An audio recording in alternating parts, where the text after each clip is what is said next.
Okay, here we go. We're trying something a bit new today. I've got the microphone further away, but still pretty central.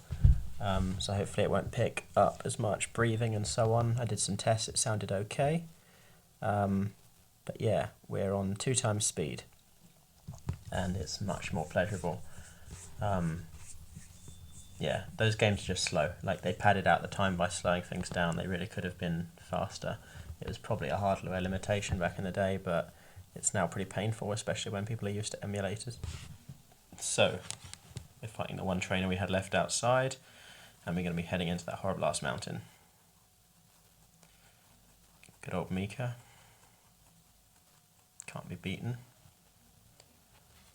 I'm also going to try and not, scratch my hand off this time. I'm trying to practice stillness. It's quite hard if you're a fidgety person. With an oversensitive microphone is a bad combination, but there you go.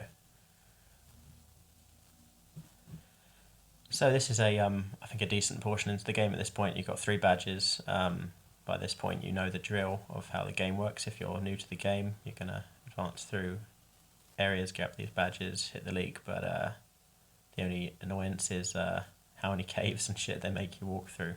What's weird is I think it's really after this point that a lot of it opens up and becomes optional. Because once you get to Celadon, you can get to Fuchsia, and from there, I'm not saying that right, I know, but whatever. You can get to anywhere, and you can do things in a bit of a freer order. You start getting your HMs, travel becomes easier, you get fast travel. It is what it is. And so yeah, even when there's what I'm saying is even when there's a cave or some bullshit, a lot of them are now optional. The power plant is optional, the Seafoam Islands is pretty optional, and in a way the entire Sevi Islands are sort of optional. So here I'm bringing out one of the new Pokemon that I generally decided I don't want to use. I later separate them into a different box, but I realised I can just use them as an HM slave. Because I thought Voltorb might actually be... I'm considering Voltorb being on the team. So yeah, I'm just going to shove HM Flash in there. He looked like someone who could flash. So you may have noticed by now, generally the team in the thumbnail is the team I have at the beginning of each video. I made one exception where there's the same team as the one before, but right at the beginning of the video I change it, so I used that just because it made it a bit interesting, a bit different. I like to see how their sort of team evolves over time, and it's kind of a neat way to do it. So I use the trainer card thing online and then make those the thumbnail.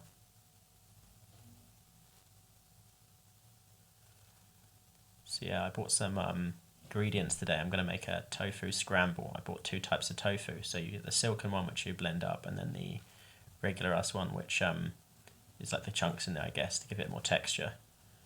And I'm not entirely sure what makes it yellow. Oh, the turmeric. Yeah, there's turmeric going in there. It looks pretty good. I just saw a little video online, and it looked like quite a quick recipe you could knock out in a few minutes, so I was quite happy with it. I had to buy black salt as well. It was a bit of a mission to find, but there you go. Yeah, so I started to think with Gyarados that he doesn't get a water move till Hydro Pump or Surf, which is... Hydro Pump's horrifically inaccurate as well, on quite high level. He's a water-type Pokemon first and foremost, and he doesn't have an attack that's like the same type advantage bonus. He probably learns Dragon Rage, and he's half Dragon in this generation, but the trouble with that is the whole thing with Dragon Rage is it's a fixed damage move, so, it's problematic because he doesn't benefit from it being a Dragon move. It's going to do what it's going to do anyways. So there's that. But yeah, you can bite Psychics now. Nice and easy, especially when you get a flinch. Didn't get 2 flinches, but even though he's growled me, another hit will finish him off. Nice and easy. Isn't it weird how you get accustomed to the speed? This is 2 times speed, and already it seems normal to me. I was thinking, oh, have I overdone it? It's going to be too fast, how can I comment on anything? But now it still seems slow to me. Unless it's turned off. Doesn't help when you stand still. Zubats everywhere. I am one of those hypocrites who was like, oh cool, Zubats, when they had him on sword in the final expansion in Shield rather. But like, you know, you haven't seen them for a while. Absence makes the heart grow fonder, as they say.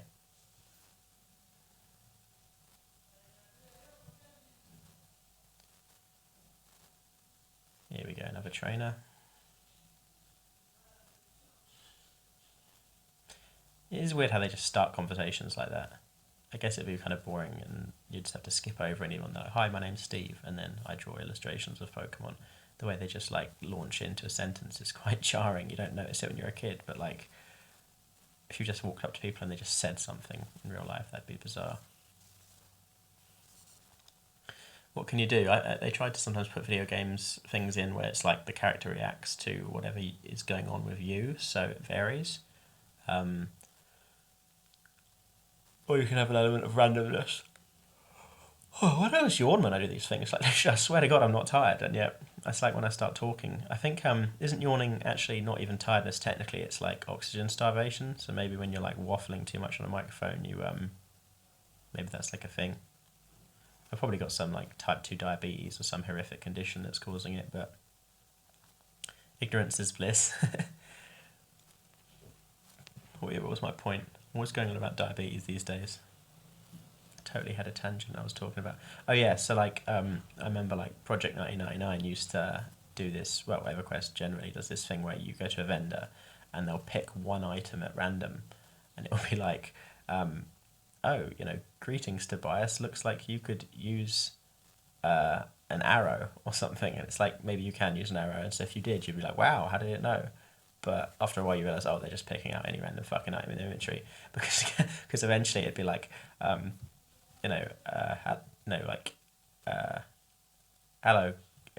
Kangax, you look like you could use, like a fire beetle eye, and it's like, do I look like someone who could use a fire beetle eye? Like, what am I going to do with a fucking bug's eyeball, yo?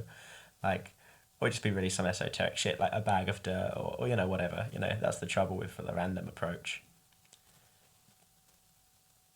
You know, the basic one is like the game can detect if you're like male or female. So they could say like, what is a tough guy like you doing here? Or what is a cute girl like you doing here? They could like, and you're like, oh, it like reacts to what my character is, but it's pretty easy to do that. We're less easily impressed these days. Mega Punch is such a weird, because these, like, weird move, because if you think about it, like, most Pokemon are doing some abstract, like, laser beam or lightning or some elemental blast, and then to literally just be like, I'm gonna fucking punch him in the face. There's something weird, there's something very violent about being, like, slugged in the face.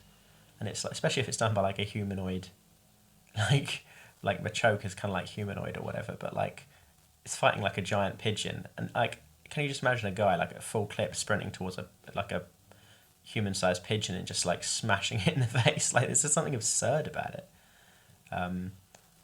inherently absurd, and I don't know, it just makes me laugh. Like, yeah, Mega Punch and Mega Kick they're too real, and it is kind of weird with Mew because he's like so cute. Like, Mega Punch, it's like, you fucking what, mate, and then he punches you straight in the face and like nearly kills you. You gotta wonder how violent it would be, like teeth coming out, you know. Kind of wild. But yeah, time to let Magic's water abilities shine. Oh, and he gets burnt. Imagine burning a wet fish. Like, how hot you gotta be to do that? Maybe they get burnt more easily. Never really thought about it. Like, because you run your hand under a tap when you get burnt, right? And you feel like water Pokemon would be like wet enough that it would kind of, you know, it should do like half damage to burn or something. I don't know. It doesn't feel right. I guess salt would be pretty vicious. Like, you get burnt, if you get burnt bad enough and jump into salt water, you're just gonna be like salt in the wound, you know. Switching out in case he somehow outspeeds me. Vicious move, Bone Club. That silly Bullet Seed, I need to like replace it with something better, but it fills up a slot.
So I was totally lost in thought then. Jesus, I well spaced out.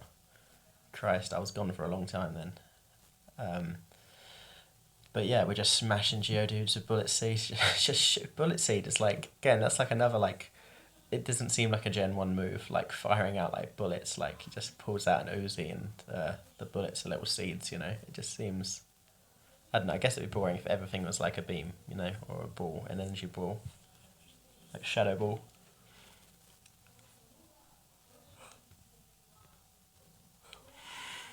I read online that, like, in the Pokemon movie that everyone saw when they're like chucking those balls at each other, that was Shadow Ball before Shadow Ball was actually invented as a move.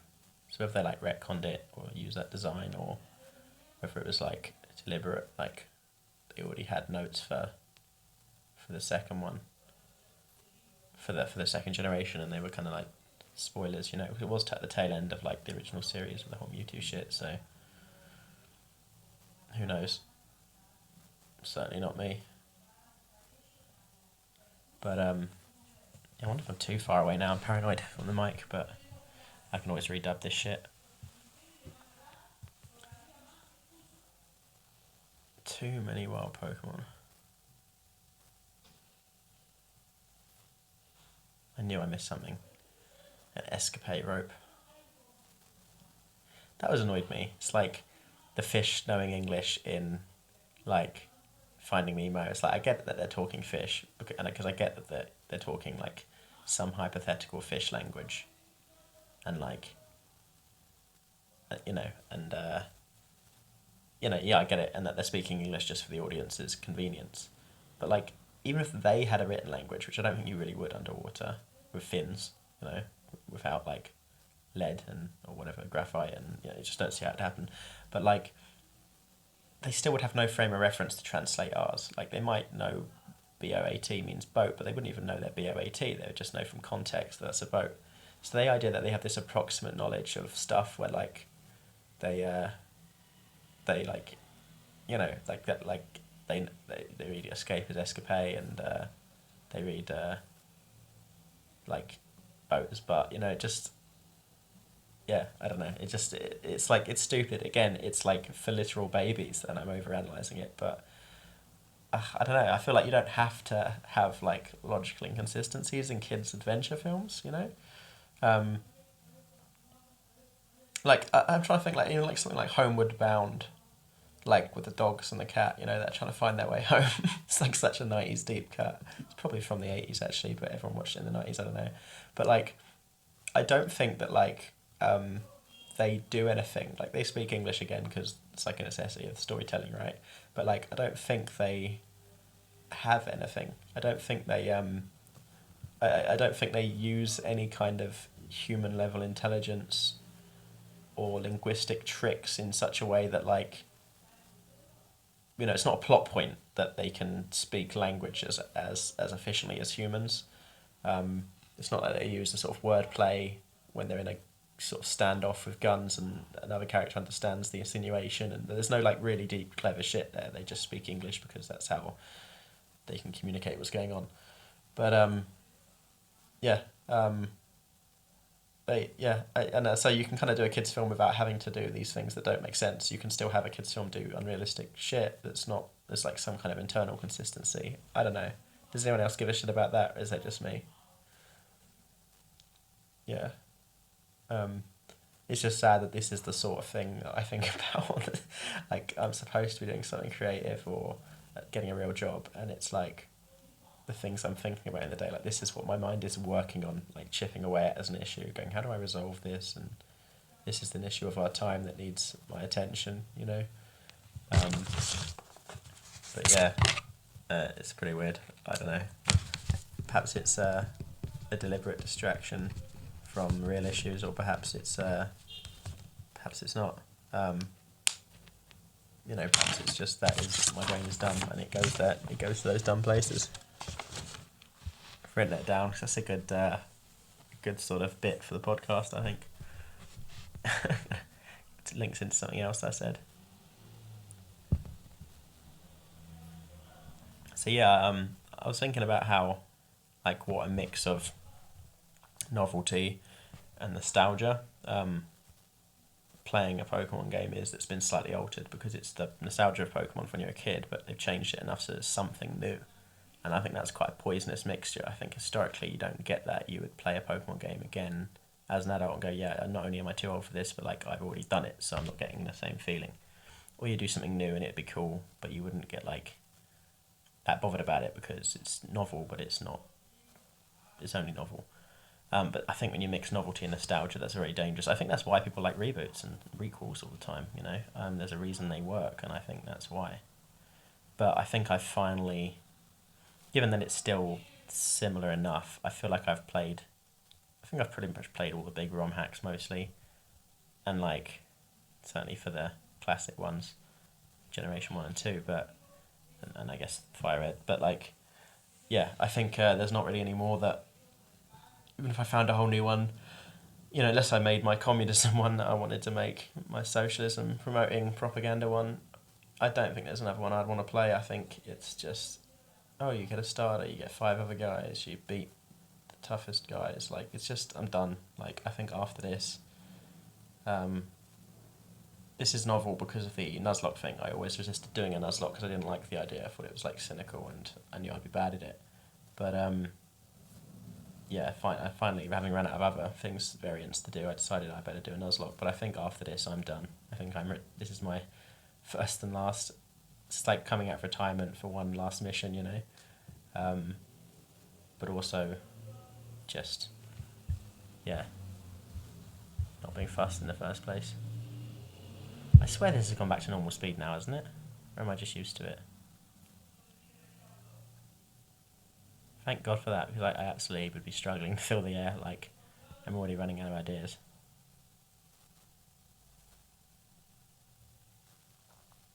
I'm so many parts behind, I'm not going to lie. Like, I don't know why I'm lying. Yeah, I don't know why I'm lying by omission. Like, I've actually got as far as the Elite Four, but I've stopped because I want to do that one live. Because I'm not doing my little face in the corner thing anyways, because I don't have the technology really, or the speed or the memory, I don't know. Like, I don't think I could do it for a couple of reasons. So it's like, you're not going to get my real full live reaction anyway. And plus there'd be too many technical difficulties and I'd be too distracted. I tried it for the first part and there was barely any talking because I was focusing on the playing. But it is a shame when like someone dies. It's like, I know it's coming. When someone nearly dies, it's weird actually. When someone nearly dies, I still get like, that's a genuine reaction. You know, someone gets down into the red, it just feels surprising.